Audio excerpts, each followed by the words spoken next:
adalah gembalaku, takkan kekurangan aku. Saudara-saudara terkasih, selamat pagi. Salam jumpa lagi dalam Sabda Siap Saji 2 Maret, Selasa 2021, hari biasa pekan kedua Prapaskah. Mari kita berdoa. Dalam nama Bapa, Putra, dan Roh Kudus. Amin. Bapa di surga, Engkau adalah Bapa semua manusia, semua bangsa yang menciptakan kami dan memberikan kepada kami kesempatan demi kesempatan untuk berbagi dan bercinta kasih. Namun dalam kenyataan hidup sehari-hari kami berkompetisi. Kami mencari lawan dari waktu ke waktu sehingga kami tidak berbahagia. Kami tidak bisa melihat apa yang Engkau berikan sebagai berkat dan rahmat. Maka sadarkanlah kami akan rahmat yang senantiasa Engkau berikan kepada kami setiap hari. Sehingga kami boleh berbagi dan saling mengasihi satu sama lain demi Kristus Putra-Mu dan pengantara kami, kini dan sepanjang masa. Amin. Tuhan bersamamu dan bersama roh-Mu. Inilah Injil Yesus Kristus menurut Matius. Dimuliakanlah Tuhan. Matius 23 ayat 1-12. Sekali peristiwa berkatalah Yesus kepada orang banyak dan murid-muridnya, ahli-ahli Taurat dan orang-orang Farisi telah menduduki kursi Musa. Sebab itu turutilah dan lakukanlah segala sesuatu yang mereka ajarkan kepadamu. Tetapi janganlah kamu menturuti perbuatan mereka, karena mereka mengajarkan tetapi tidak melakukannya. Mereka mengingat-ingat beban berat lalu meletakkannya di bahu atas orang, tetapi mereka sendiri tidak mau menyentuhnya. Semua pekerjaan yang mereka lakukan hanya dimaksud supaya dilihat orang. Mereka memakai tali sembahyang yang lebar dan jubah yang panjang. Mereka suka duduk di tempat terhormat dalam perjamuan dan di tempat terdepan di rumah ibadat. Mereka suka menerima penghormatan di pasar dan suka dipanggil rabi. Tetapi kamu janganlah suka disebut rabi, karena hanya satulah rabimu dan kami semua adalah saudara. Dan janganlah kamu menyebut siapapun bapa di bumi ini, karena hanya satulah Bapamu, yaitu Dia yang di surga. Janganlah pula kamu disebut pemimpin, karena hanya satu pemimpinmu, yaitu Kristus. Siapapun yang terbesar di antara kamu, hendaklah ia menjadi pelayanmu. Barang siapa meninggikan diri akan direndahkan, dan barang siapa merendahkan diri akan ditinggikan. Demikianlah Injil Tuhan, terpujilah Kristus. Musa adalah tokoh yang hebat. Itu latar belakangnya luar biasa. Ketika terjadi pembunuhan bayi-bayi di Mesir,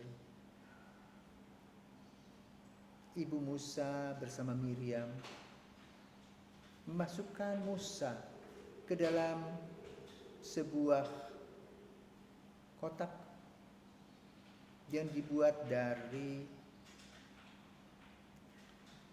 bahan yang ada di sana, itu dari pohon yang ada, yang bisa dibuat untuk kertas yang kita kenal sebagai papirus. Jadi pohon itu lurus dan kita potong, kita lindas dan dia bisa rata. Dan itu boleh katakan kedap air. Rupanya Ibu Musa menaruh bayi kecil itu di sekitaran tempat putri Firaun, dan Maryam menghantarnya. Maka kemudian Musa ditemukan oleh putri Firaun dan menjadi anak angkat di sana sampai besar, sampai dia menjadi pemuda, dan kemudian dia tahu bahwa dia adalah orang Ibrani. Pada suatu hari ada peristiwa di mana orang Mesir menganiaya orang Ibrani, lalu Musa juga memukul orang itu dan lari ke padang gurun. Bertahun-tahun kemudian dia kembali ke tempat yang dia lihat sebagai semak berduri, semak bernyala. Maka dia ke sana, melepaskan terompahnya dan mendengarkan apa yang ada di sana. Akulah Allah, akulah Yahweh, Allah Abraham, Ishak dan Yakub. Maka Musa kemudian menjadi rohaniwan, orang yang menggali hidup rohani. Apa tugas kemudian?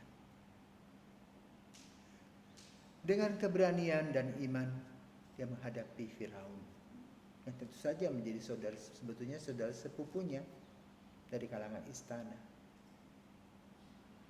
Dan kemudian dia bisa membawa umat Israel keluar dari Mesir.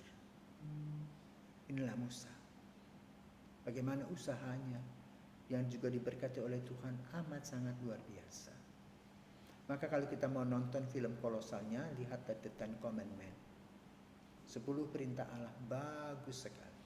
Menggambarkan bagaimana Musa berjuang. Dan kemudian dia membawa umat Israel di sekitaran Gunung Sinai. Di sana dia bertapa 40 hari dan mendapatkan apa yang dikenal sebagai 10 perintah Allah. Dan itu merupakan penanaman nilai moral dan iman, penanaman nilai religius yang ditanamkan oleh Musa bagi umat Israel.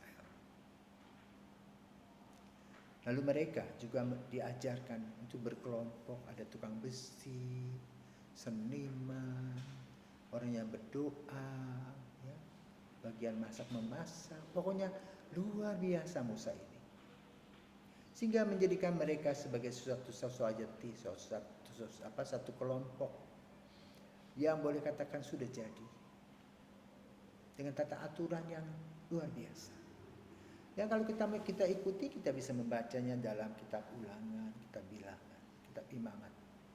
Bagaimana Musa mendidik dan mendampingi umat Israel selama 40 tahun. Maka di dalam Injil pada hari ini disebutkan ya, tentang Musa. Ya, apa dikatakan? Turutilah dan lakukan segala sesuatu yang mereka ajarkan kepadamu. Musa mengajarkan begitu banyak tentang kehidupan sebagai seorang pengikut Allah. Tetapi apa terjadi dengan anak cucunya? Di sanalah kesombongan rohani masuk.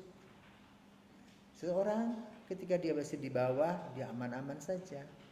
Tetapi ketika dia sudah menaik ke atas, dia bisa bercakap pinggang, bersombong diri, lupa diri. Dan inilah yang mau disampaikan oleh Yesus, bahwa mereka itu lupa diri. Hebat, belum buat apa-apa. Hanya karena pakaiannya, hanya karena keturunannya. Menggunakan nama Musa, jual di mana-mana. Tetapi mereka lupa bahwa membawa nama Musa haruslah seperti semangat Musa. Memberikan pencerahan, mengadakan satu